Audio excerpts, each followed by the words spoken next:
Carson, Leno, Fallon. Now, it's Wine Talks with Paul K. Welcome to Wine Talks with Paul K. And we are in studio today about to have a conversation with Tracy Mason, the Senior Vice President of Vintage Wine Estates. Introductions in just a moment.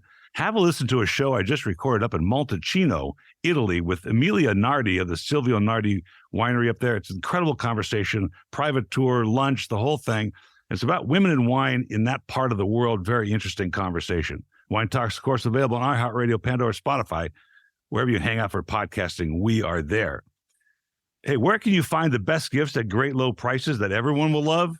At Total Wine & More, of course. With so many great bottles to choose from, find something for everyone on your list, whether it's a Cabernet for sis, sparkling wine for a coworker, or single barrel bourbon for dad. And if you need any help, just ask one of our friendly guides for advice. With the lowest prices in over 30 years, you'll always find what we love and what you love at Total Wine & More. Spirits not sold in Virginia and North Carolina. Drink responsibly. B21. I don't know what that means, B21. Like, we just B21. I mean, I think that you need to be 21 years or older to purchase. well, I suppose that would be it. Then welcome to the show, Tracy. Nice to see you again. Nice to see you too. I had this interview with, and I want to address this because I was talking about Emilia Nardi and her plight in Italian wine, a very patriarchal society as Europe has been, and in Italy and France. And she has forged her own way. And I get this sense from your career and your history of what you've done in this industry. And I had this interview with Elizabeth at Cornell Winery up on Atlas Peak. And she said something very intelligent. She said, this should not be part of the conversation. I'm a winemaker, end of story. Why are we looking at any gender? What has been your career path with this issue in our industry? Well, I mean, I think I share her feelings of why we're even bringing gender up at this point, especially in the winemaking side, because there's so many fantastic female winemakers. At the end of the day, it's like, are you a great winemaker or aren't you? I think that the industry, in its totality, wine spirits has been so long, and for so many years been a boys' club, that this idea of breaking through as a female, whether it's in the executive space or whether it's in the winemaking space, wherever that leads, is intriguing to people, because you're like, how did you do it in the wake of all of this machismo that surrounds you every day? And the fact of the matter is that still is true. And even though you're seeing more women in more top roles within the wine and spirits industry, we're still far dominated by men. And it's not as though that's our user case. In other words, it's not as though men drink more than women. No.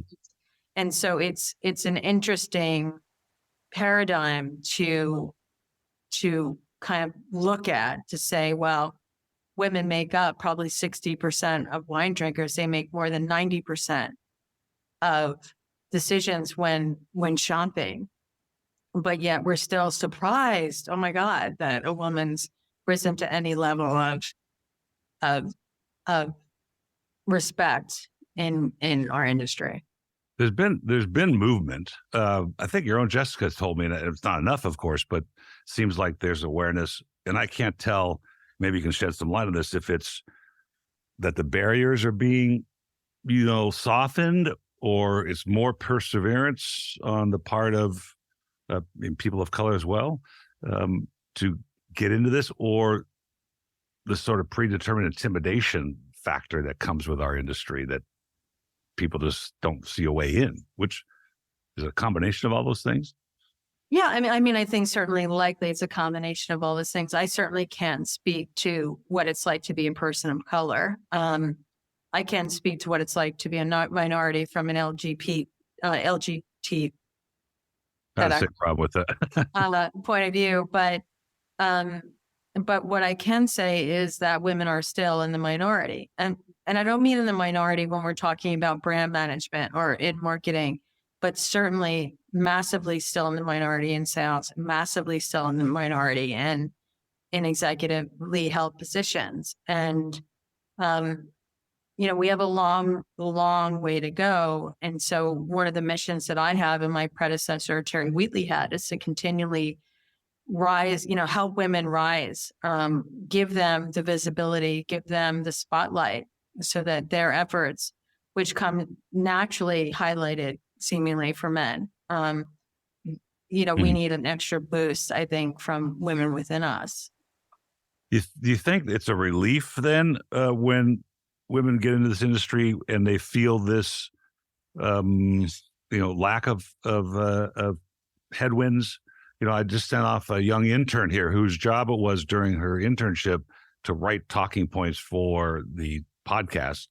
At that time, we had gone through many women in studio, and she got so inspired, she applied to the Cornell University's enology program. She got accepted, and I feel very proud of that. I feel like I had something to do with something, even though her parents have a little vineyard in their home. But I just thought she felt something, she saw something, she heard something that inspired her to do this.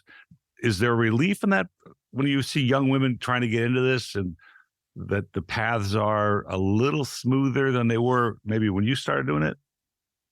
I think relief might be a strong word. I think there's encouragement that more women are entering the field, more women are getting noticed. But, until we have a step change in executive leadership, across the broad spectrum of our big alcohol and wine companies in the U.S., you're never going to see a major shift in that. Women make up more than the percentage of wine drinkers. They make up more than the percentage of household income. They make up more than the percentage of shopping decisions. Yet, if you look at the broad spectrum of boards and who's in charge of everything, we're very seldom in that conversation. And that needs to change. I was reflecting as I was writing some of these points, and my mother, who was a very strong woman, passed away a few years ago. First councilwoman in our town in Palos Verdes here in the South Bay. And she told me once, and I thought it was very interesting, because my grandfather came to America, selling watermelons on the boat, escaping the genocide in Armenia. And he gave his company, which was the largest carpet store in Hollywood, Los Angeles, I think west of the Mississippi, actually, in the 40s. And it failed miserably when my uncles took it over. And he told her once, "I wish you were a man." And what he meant by that was she had the drive and the gumption and the smarts and the business sense to run the company. But at that era of Hollywood, 1950, let's say 1955, you just didn't do it. And it just hit me when I was writing these notes that had happened. But Jessica was telling me that now there's 25% winemakers are women coming out of school, but the executive ranks are still sort of shy. Is it the same in the cannabis business? I know you're in that sector as well, or is that so new that there's just it doesn't exist? Well, I think there's a lot of press that initially went out about the cannabis industry being so female, that comparative to standard CPG, female leaders were at the forefront. I think at a time for at least a blip in the radar, we were about at 35 to 37% of C-suite or above positions within cannabis. Mm-hmm.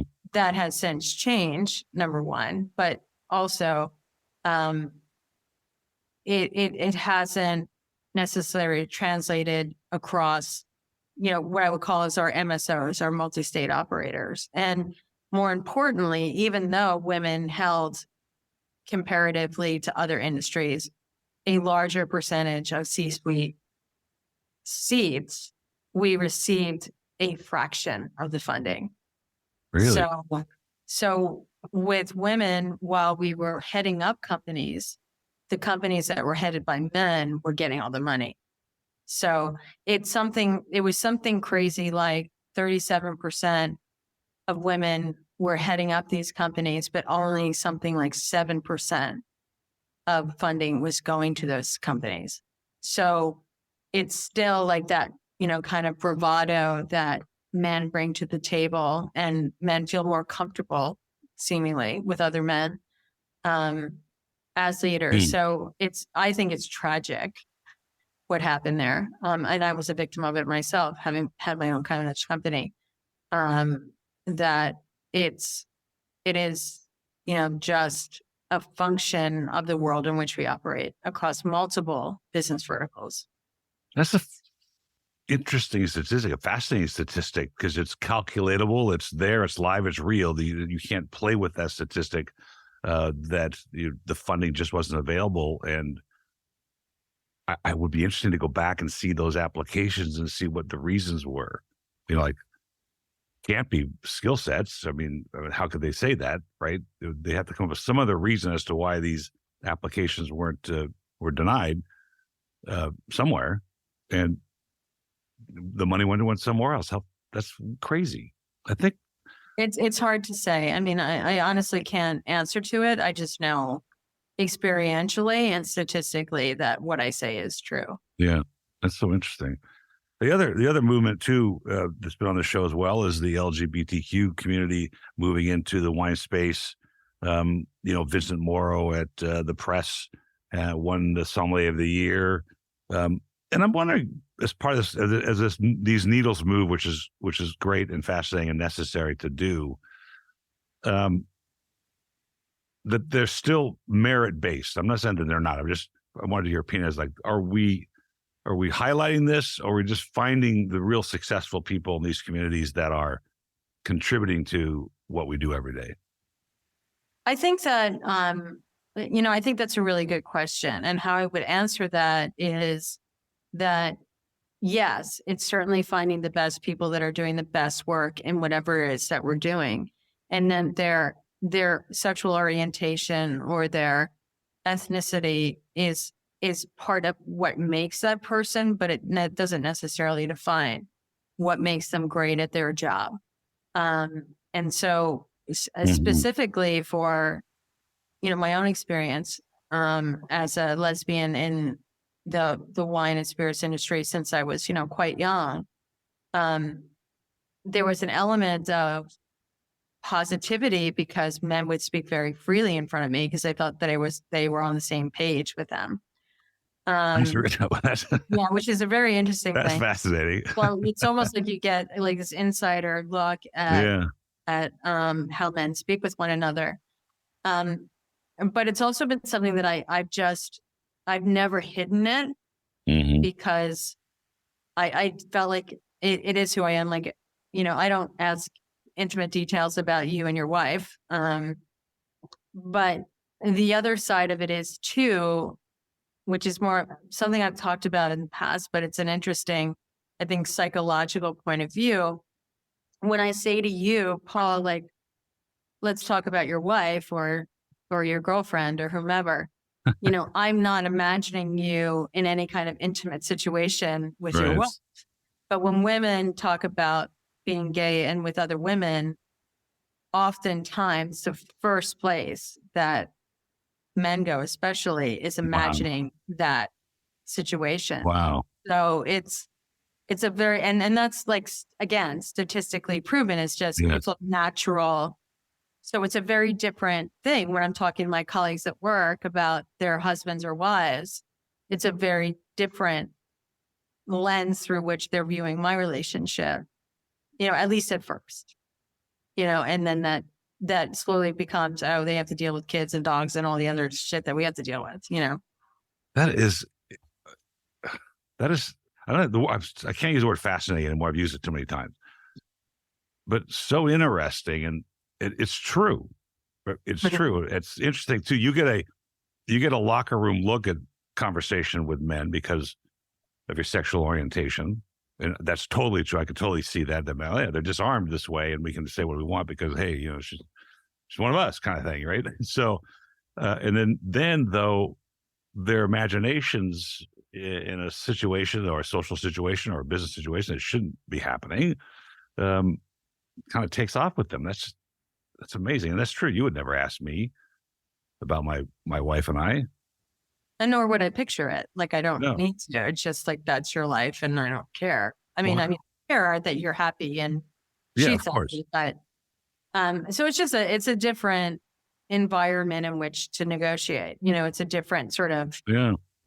But once you get past it, and you do get past it,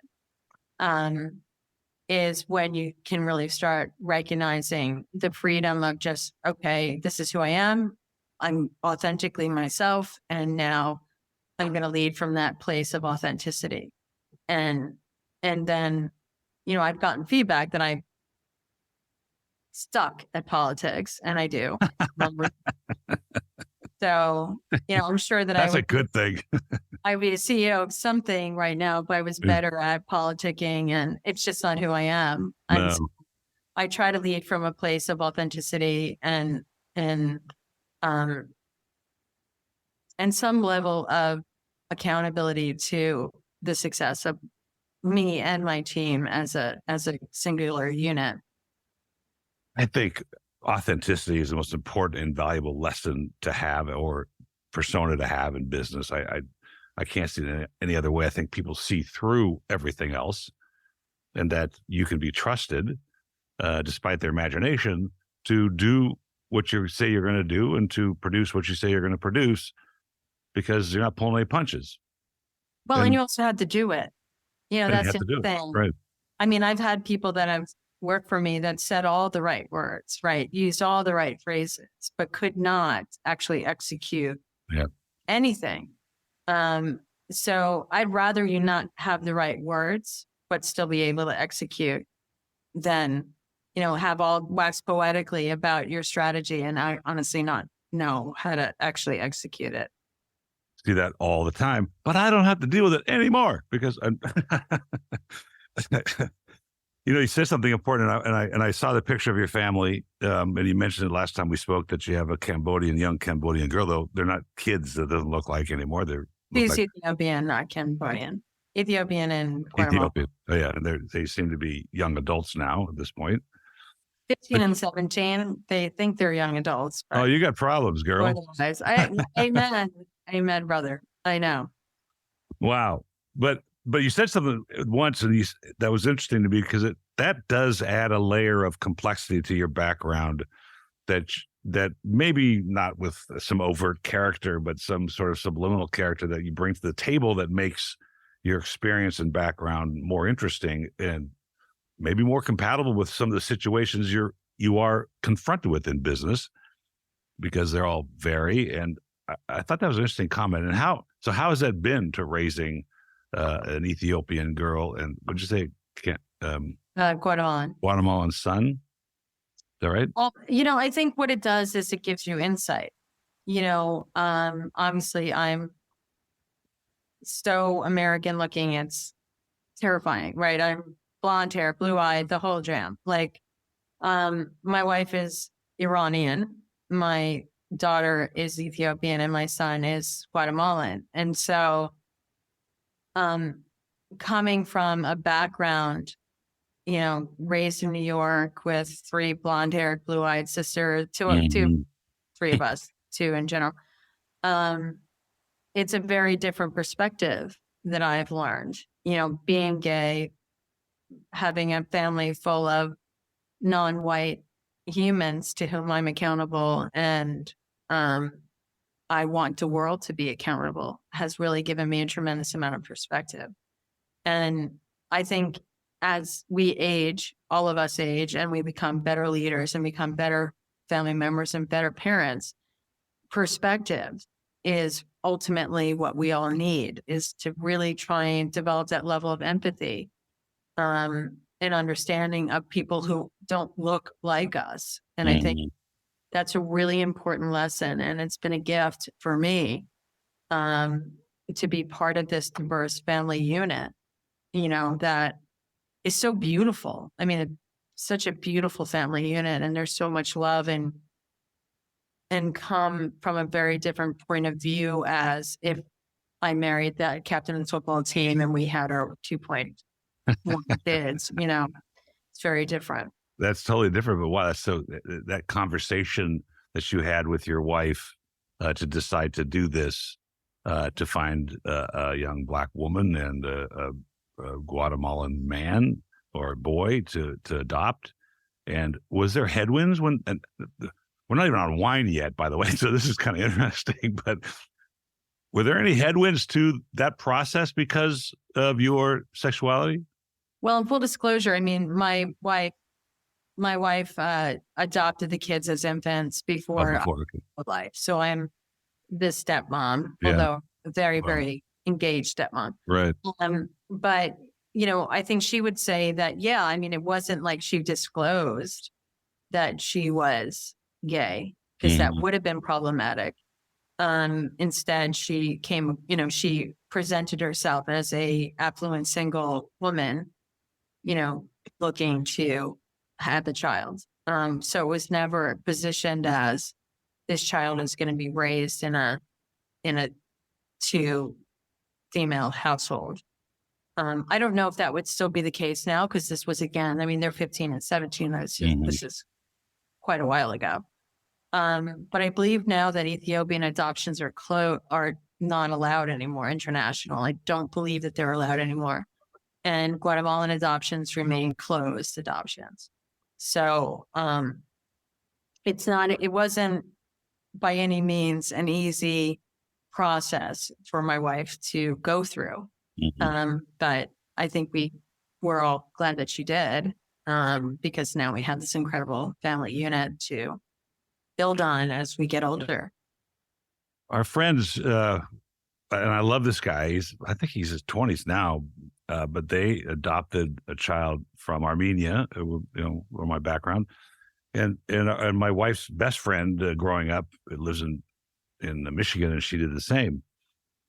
And I can't help but ask the question and I love this guy. He's actually quite adept at influencer marketing, and actually ran a little agency on his own. How they might feel their life would have turned out, or, you know, how different it is to be here, and if they even understand that there would have been a difference. Did that conversation ever occur, or it's just completely normal? Absolutely. I mean, with my wife, it was important for her to make sure, and again, because she is Iranian, so she came here when she was 8 and in the height of the revolution. So she clearly, you know, sits on both continents, if you will, you know, and, you know, we have Thanksgiving coming up in a couple of days. And I always joke that it's my big fat Iranian Thanksgiving, because I have like 1,000 Iranians coming to my house to eat turkey. But as it relates to our kids, you know, it was important for her to bring them back to where they're from when they turned 10. That was her commitment. Wow.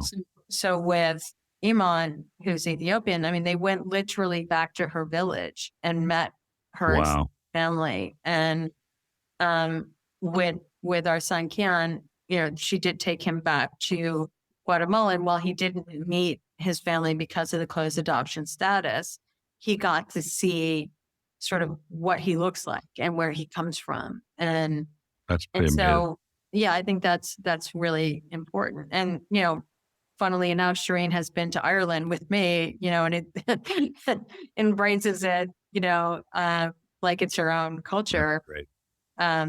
So I just think, yeah, we have a mass respect for all of that. And I think it's really important to lay that foundation for kids. Not that this has anything to do with wine, but well, we're going to get that right now. But I have to say one thing, because I stuck my tongue out. I didn't want you to misinterpret that, because I imagined the food, because my mother-in-law's from Iran, and my wife grew up with Persian Armenian food, and I grew up with Turkish Armenian food. They're a world apart, and I can't stand.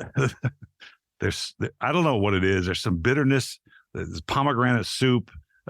They make this spinach and egg dish that's literally black from being burned, and they think it's delicious. And so when you said that you have all these Iranians at your house at Thanksgiving, and I thought, oh my God, I could just see the food. It's not attractive food, right? I mean, I'm sorry. Persian food's not very good looking. It is filling. I mean, I make the food. So okay. The Persian food? No, it's a distinctly American. Oh, okay, good. Thanksgiving. However, there is one rice dish that I will not even try to pronounce, and I will bastardize it. But it is a Persian rice with herbs, and it's delicious. And I don't make that. I don't make rice in general. It's just not my jam. The But one with lima beans in it. It's got all greens, no one, lots of dill, like total herbed out completely. it's something like polo sapati, or I don't I'm know going the to Persian scrap. word. My wife will kill me if Your I do. Farsi is really good. Yeah. So our cousin brings that part, but that's the only That's it. part. Yeah. Let's take a break and talk about our sponsor, Gold Medal Wine Club. I spent 35 years in this business, and the Gold Medal Wine Club was one quality subscription service. You know, a wine club subscription makes an impressive gift for all the wine lovers on your list, and you'll be the hero if you give a subscription to the Gold Medal Wine Club. It features hand-picked selections that please the beginning wine enthusiast to the most discriminating connoisseur. Visit goldmedalwineclub.com to join or send a tasteful gift. Use promo code PAULK, that's P-A-U-L-K, that's me, for 10% off your first order. Hey, back to the conversation with Tracy Mason. Now, let's talk about some wine. I just noticed online you were the keynote speaker at a brand. And so I want to talk about branding a little bit and the wine business now. We're going through a lot of changes. The consumerism is kind of whack right now. No one really understands. I had a podcast with Rupert Symington of the famed Graham's Wares and Dow's Porthouse. And, you know, this is one of the leading families in the wine. And he's like, we don't know what's going to happen in 2024. We're off 20%, but we can't even project what we think is going to happen. So tell me what your keynote speech was about. What were you trying to impress upon your audience? Well, and my keynote speech on Monday was about how to leverage partnerships to create an omni-channel opportunity and cross-functional success. So when I started at VWE, many of the functions were extremely siloed. You know, they had their own budgets, they had their own point of view. And, you know, I really strived to break that down and really say, we have one voice as a brand, and how we across e-com, across wine club, across DTC, across wholesale, how are we bringing that voice to life? And I was speaking specifically about partnerships that we have with other entities like QVC and Paramount Pictures, that we develop these products for them. And yet, prior to my coming on board, had just been in one specific channel. And now I'm saying, let's expand that reach to all of our consumer-facing platforms. But really at the end of the day, so I talked about that, but at the end of the day, it was really about how to use that opportunity as a leader to bring a cross-functional team together toward the same goal. And in my view, as leaders, that's our role, is to engage all the functions to whom we touch every day and make them feel as they're part of the larger picture, not just, I'm ordering glass right now, or I'm setting up an e-com email. This is about, we are collectively trying to rise and collectively trying to create brand awareness and brand affinity. That's not easy to do. Branding, as you know, is sometimes seems magical, and sometimes, like for instance, Dow selling for $1 billion or $900 million. You think about, wow, wasn't that old? And how did that brand get built so reliably and with such a consumer confidence that it could command such a sale price? And I'm struggling with how you ever show return on shareholder value with that type of multiple. Now, I understand larger companies acquiring smaller companies and the utilization of assets and all of those things, but I'd be curious to see what their plan is to grow it. Mm-hmm. Like, you can value engineer the hell out of a brand when you buy it. You know, you can sell off vineyards, you can consolidate bottling, you can do all of these things to value engineer what you've purchased and pull costs out of it and increase your margins. But ultimately, that only lasts for so long. And then you got to start growing the thing, right? Or then you really have to start doing something with it. And I've yet to see an acquisition, and I'm curious to know your point of view, but I've yet to see an acquisition of that size or stature in our industry that's actually resulted in an increase of overall penetration or increase in margin, because I've not seen it. I'm not privy to every conversation that ever happens in the industry, clearly, but I've not seen it. I haven't seen it, reflected in stock price or anything like that. It's hard to say whether you've seen it, because our industry is different than any other industry, with all the layers of licensing and the fact that there is no loyalty on the supplier side to the distributor side. And so, to bring on a brand like Dow, you have to think that Treasury's trying to just grab their part of the market share of the Paso Robles district, and maybe expand their marketing channels, but because those are established. But that's a slow grind at best, with all kinds of obstacles, because eventually, maybe RNDC says, we don't want it anymore. In fact, when Wagner left RNDC, they were thrilled. They're like so happy, because they're like, we've been busting our butt trying to make this thing work, and we're under so much pressure from the supplier to do this that it's no longer worth it for us to do that. And and then you change distributors like that from a supplier, you're not going to have the same traction the first week you start with Southern or wherever you went, and then you got a merger with Wine Warehouse and that, I forgot the name of it, Beverage Group or what it was. That stuff takes time to settle down and get the messaging into the new pipeline. It has to be a setback no matter what you do. And in San Antonio, just the Stella Rosa Group, they just signed with RNDC. Actually, that's a good question for you. I was going to flip it back. I was trying to figure out, if you are a supplier like San Antonio Wine or anybody like that, and you've got your sales force, because they're all direct. They had their own sales force, their own sales managers, all the VPs. They went out in the field and they sold directly into the stores and the restaurants. But now RNDC, I guess, supplies that horsepower, right? So they have those 200 reps or whatever it is on the streets. Do you still have your own reps? Does Vintage have its own people on the street supporting the brands that the distributors are carrying? Yes, absolutely. And that's critical. I mean, most of our sales group functions as people who manage distributors. In other words, they manage. Yeah, they go right. But there are certain regions where having feet on the street, like, for example, we're looking for someone in Northern California because, we have all of these estates in Napa and Sonoma that need some person walking in carrying a bag, because without the competition of the 3 million other suppliers that Southern would have. That's not to say that Southern's not doing a great job. It's just to say that everyone needs a little boost, and to have someone, directly involved in the business that can call on chains, that can call on, regional chains, that can call on national accounts is pretty critical. There's a psychographic requirement for that too. And it just hit me because I had the new Southern reps in here, a young man, the two young men. One of them used to work at his dad's liquor store, and he gets signed on. And then, of course, they were proud to tell me that they both have WSET 2 or 1 or whatever they got. But that's now kind of a minimum requirement just to be in our industry. But I stopped them. I said, I don't really care about your WSET unless you care, unless you really care about what you're selling and you want to tell the stories to your buyers and you want to maximize the value of your skill sets to your buyers. That's your job, is to match their needs with what you have to sell or create the need themselves.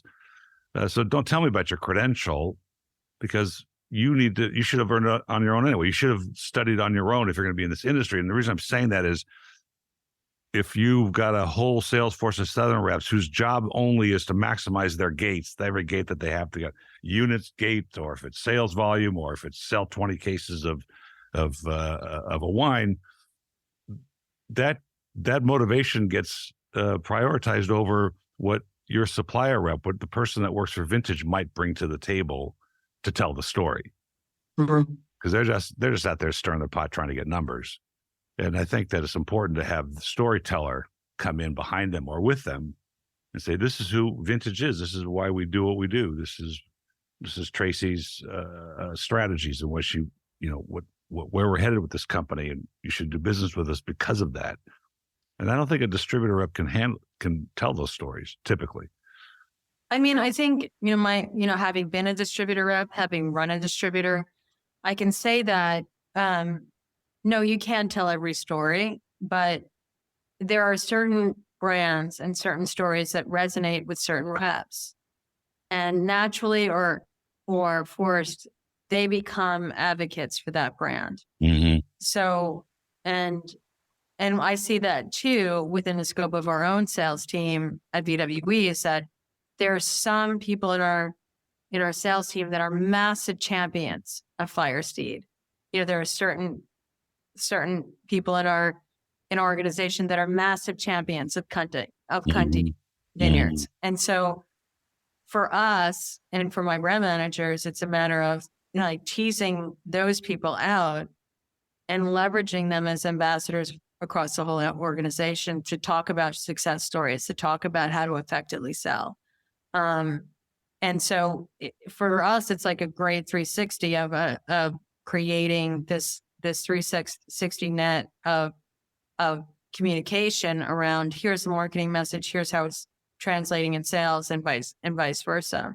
And you're certainly going to see that on the southern side. You're going to see that on the RNDC side, regardless of how high or low someone is in the sales organization. There's going to be certain brands that they love and certain supplier representatives that they love. And so they're always going to have a conversation around that supplier or that brand because they love them, whether they love the personality or they just freaking love the quality of what they're selling. But again, you're right. There's a certain level to which that will be usurped by business demands and saying, we need to respond to Wagner, or we need to respond to Frank Family, or, whatever's driving the bus from a profit point of view. It's an interesting thought. I just thought of this. It's kind of like a customer who calls me on vacation or sends me a picture of a bottle of wine that they're drinking in front of the Colosseum in Italy, and they say, "Can you get this for me?" And then they get it. I get it for them, and it doesn't taste the same. And I'm wondering if the reps have that same sort of, somewhere along the line, the experience of a brand, a particular brand, a conversation with the supplier, maybe a visit to the winery, maybe a dinner they had with their girlfriend or boyfriend or wife or sister or brother, that the wine got served and they had an incredible time. It was one of their brands, that this experience creates this love affair with this, what they prefer to take out of their bag first when they walk into an account. But I think sensory experiences in general, olfactory experiences and memory are critical to our business, right? Whether you're a sales rep or whether you're a consumer, is, your ability to recall when I had this wine first, or when the aromas in this wine remind me of whatever, my grandmother's garden, or those experiences are very, very unique to wine because we're leveraging all of your senses. And so I think that is something that's unique about our category in general, and something that we can continue to, play through from a marketing point of view. Lunch. No, it wasn't lunch. It was just a tasting. But I was with the Cheval Blanc. Nice. Yeah. Those kinds of invitations I jump on right away. Yeah, I would too. Next time, bring me. I'm happy to. It was here in LA. There was the CFO, and we were tasted through about, 6 or 7 vintages. But the question I asked him, because, Bordeaux is so expressive of its terroir, not quite as much as Burgundy, but it's certainly, they have, and Cheval Blanc in particular has this cross section of terroir to deal with, at least in the soil part. And I said, well, how do you, with a wine that's somewhere around $1,000 a bottle wholesale, what happens in the boardroom when you're discussing the idea between presenting to the public a Cheval Blanc blend? Boy, would I just say that? Cheval Blanc brand versus trying to express that vintage in the terroir from that vintage and the sun or the cold or whatever happened during that vintage that we want to express in that bottle. So what's the Vintage Wine Estates approach to sort of balancing this act between brand recognition so that the person opens that wine, they go, oh yeah, this is so-and-so, versus I'm really trying to make sure that our winemakers express what they're being given from the field? Well, gosh, I mean, I don't know that you can really compare like a Cheval Blanc or a Well, I Monche suppose. It's, third, I mean, first, second growth. It's, the lore of those brands has been around for over a century, right? So when we look at our own brands, I think it's the experience of the brand in its totality. So using Clos Pegase, for example, or Gerard, or Cundy, the consumer has exposure to the brands through wholesale at Safeway or through our wine club or through e-com or whatever channel that they're experiencing the brand. The key is to make sure that their experience with the brand is the right one. So the wine has to be on point. It has to be good value for money. It has to be reflective of a value or a level of provenance that is reflected in the wine itself. And so I think that with a Cheval Blanc, they have this built-in provenance. They are iconic. And there's certain brands within Napa specifically, I think, that have really become that sort of culty wine. Now, does that mean that it's necessarily worth $1,000 a bottle or $2,000 a bottle? Well, things are only worth what consumers are willing to pay for them.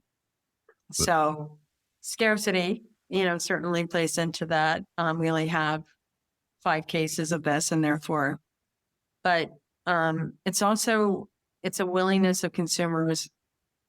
It's a willingness of consumers to buy into the origin story and buy into the unique characters of the wine, whether that's derived from the winemaker, the terroir, that I think ultimately determines its value. Well, that's the number one question that we all get eventually, right? Really worth it? Like, is Opus worth $500 a bottle, and I can get a good bottle of wine from Napa for $100? And so my you can answer get a is bottle of wine from Napa for $20. Yeah, right. You can. And so the question is the multiple of, let's just go from 100 to 500, is that wine 5 times better? Of course not. Of 2 properly made wines from Napa, even the $20 ones. It's not about that. It's about the fact you pulled out an Opus that cost $500 and you poured it for somebody, and that's just the experience. And everybody gets to say, I had it. I just got a text yesterday from Singapore from one of my friends who's a real estate agent, a real estate developer, and he couldn't believe what they were pouring at this sort of conference of developers that were looking for Asian investment. I mean, it was unbelievable. I mean, it was every top growth you could ever think of. Was it authentic? Because they had a huge counterfeit problem in Asia. That is a great question. You want to know why? That's a great question. Guess who was there having dinner with these guys? Who? Rudy, the famed counterfeiter. Really? Yes. And is that a crazy story? And so What? he landed yesterday. The guy called me today. He goes, I got to tell you this story. We had dinner with Rudy. I'm like, but the wine came from the restaurant. So they feel like maybe it was legit.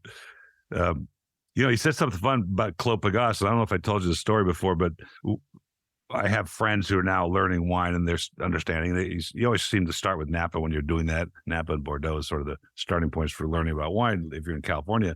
And we were at Clos Pegase, and there were 2 cabs out. They were both, I think one was a vineyard designate and the other one wasn't. And we were talking, and he says, I think it's bullshit what you guys say about wine. I go, what do you mean? He goes, well, when you say it tastes like leather and, cedar and all this stuff.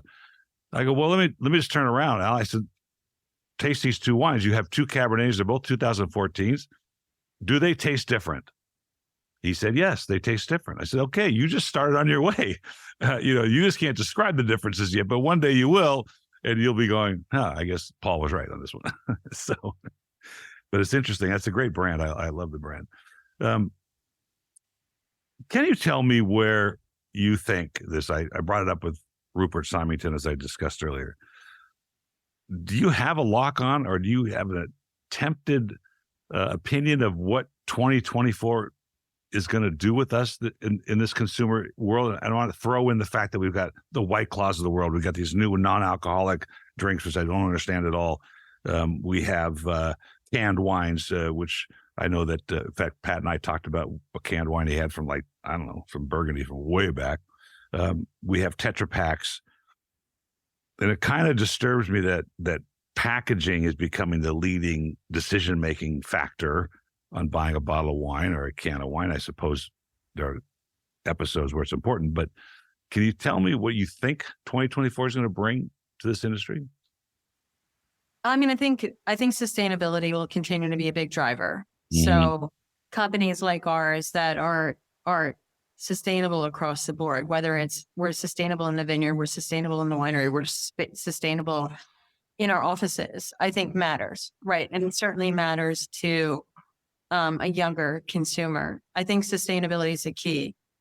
I mean, regardless of all the different packaging pieces that we're seeing, whether it's can or Tetra or bag and box, I mean, I think something like 97% of all wine is still purchased in bottle.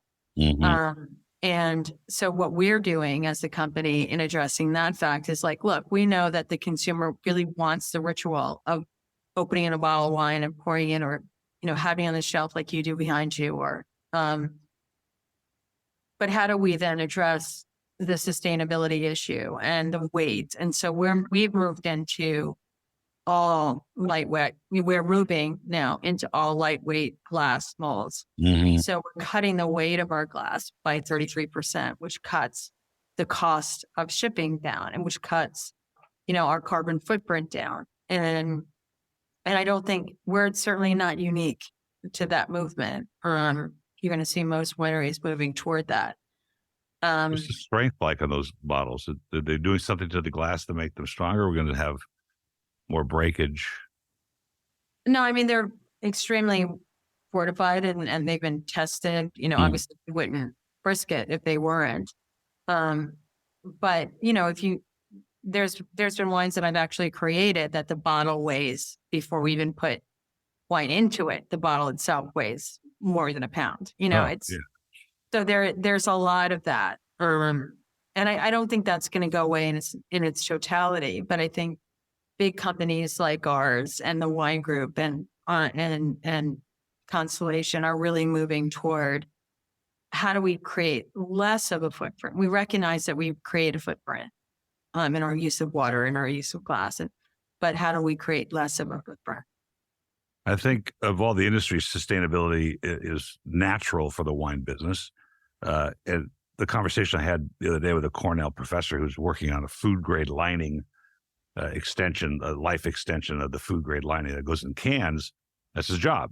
And so he's actually made the comment, yeah, that cans are like, job security for me, because I really like them. But he also commented on how the glass, the carbon footprint of glass is very large and cans are not. And so I was sort of pondering the idea of, is that the reason? I mean, do we give up the benefit of a bottle and all the things that go with the romance? Not that itself is a good reason, but when we're trying to find something to extend the canned life to 24 months, doesn't that sound kind of disgusting, that like whatever we're putting on the inside of the can can't handle that? And it's interesting because Coca-Cola, 7-Up, sparkling sodas don't erode the food grade lining like wine does, I guess, based on the pH, et cetera. Right. But he looks at it as job security, but I look at it as like, I don't know if I'm prepared for that personally. We all know that most wine's drunk from the first, hours. What do they say now? Like 2 hours once they buy it, something like that. But I wrestle with that. Minutes within purchase. I wrestle with that problem, but and I kind of was leaning towards too with the volume of wine it seems to me it's two different maybe more than 2 different segments, because I hear this guy sends me pictures from Singapore of, Chateau Briand and things like that. And then, no one can afford that. So we're in the markets and we see all the brands that we see every day and we're buying those. And those are necessary for people to have and have access to wine. But I've got this romantic viewpoint of wine that it connects us to the soil. It connects us to the earth. It connects us. It's why we can sit with a bottle of wine and not be intimidated in conversation with our friends. We were in a villa in Tuscany with some old fraternity brothers and our wives, and one of them I've known for many, many years. We opened a bottle of Brunello de Montalcino. Everybody went to bed and we drank 2 bottles, and we covered every subject in the world. And wine does that, True. and I've yet to be able to define that reason, except that maybe it does just connect. There's something ethereal about it that connects us to the earth. Well, I think wine in and of itself, the fact that it comes in a package that's meant to be shared. That's a good point. So much of the culture with wine is about food and about communion. And I think at the end of the day, what's really embedded into wine culture, and I see it even just from, living in Napa Valley and the friend group that I have, whether it's people who are also in the industry who are pouring wines at our tasting rooms or serving us dinner at our favorite restaurants. Mm-hmm. There's a sense of communion. And wine, I think that's a really, really clear and distinct key brand benefit of wine is the idea of communion, is that it physically is intended to be shared, and it's intended to create an environment of let's talk, let's share a meal, and I mean, that's like toilet paper, Coke and Pepsi, like no one will ever own that occasion. Yeah. And if you look back to the way that Coke, for example, was marketed in the 50s and 40s, it was all about family. It was creating it that Coke was a part of the fabric of American life and part of your meals and part of your celebration. True. It's a good point. And wine naturally does that, right? Wine naturally is part of that. And once consumers get over the intimidation factor, I don't know what varietal to get. I don't know, what the difference is between a Carneros Pinot Noir and a Russian River Pinot Noir. Once you get rid of that and just drink wine and figure out what you like, then that even creates a deeper level of communion. It's an interesting thought. There's that story about when Coca-Cola was teaching the world to sing, like what happens to your lifestyle when you have Coke. At the same time, Pepsi, by the way. What's that? I think that was Pepsi. I might be wrong. No, it's the other way around. Pepsi was doing the taste off with the piece of wood in front of the 2 cans. And then, so they were doing like who tastes better, but Coca-Cola said, "We want to buy the world a Coke." Right. Oh, got it. Keep it simple. Yeah. So they're showing you a lifestyle we're showing change. our age here, Paul. We are showing our age. Yeah, I know. Well, what are you going to do? But it's an interesting thought because it's exactly the same thing as what you're saying. Well, we're already on an hour, and so this is amazing because it's always so great to talk to you. And we're coming up in December, waiting on a couple of pieces of information. We'll be hanging out in Yountville for a little bit and doing some podcasting. I'd love to share a glass of wine with you when we can. I would love that. I would absolutely love that. If you're in town, more to talk about. I still have some notes here that I didn't get a chance to even get to the subjects, but this runs on radio station in Atlanta as well. So I have to keep it under an hour to accommodate all the other things. Understood. Such a pleasure to see you and say hi to the family, and I hope we get to meet them too. All right. Well, thank you, Paul. Let me know when do you know when you're going to be in Napa? We believe it's the first week of December. I'm waiting for one piece of news I'll get tonight about my daughter needing us for babysitting. That's what our life's about. And wait till you get there. Yeah, we're going there. My wife can't wait. I'm like, no. Let's just enjoy being empty nesters first, and then we'll get to that. Yeah, I don't think that's going to happen. It doesn't really happen. Once you're the parent, you're always the parent, and this is the end of the story. So I complain, but I love it too. I do. I get it. Cheers and good to see you. Good to see you. Stay well. Thank you. You too. Bye-bye. All right.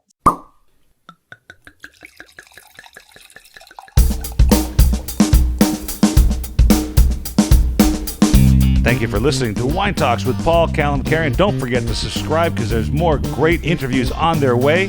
Folks, have a great time out there in the wine world. Cheers.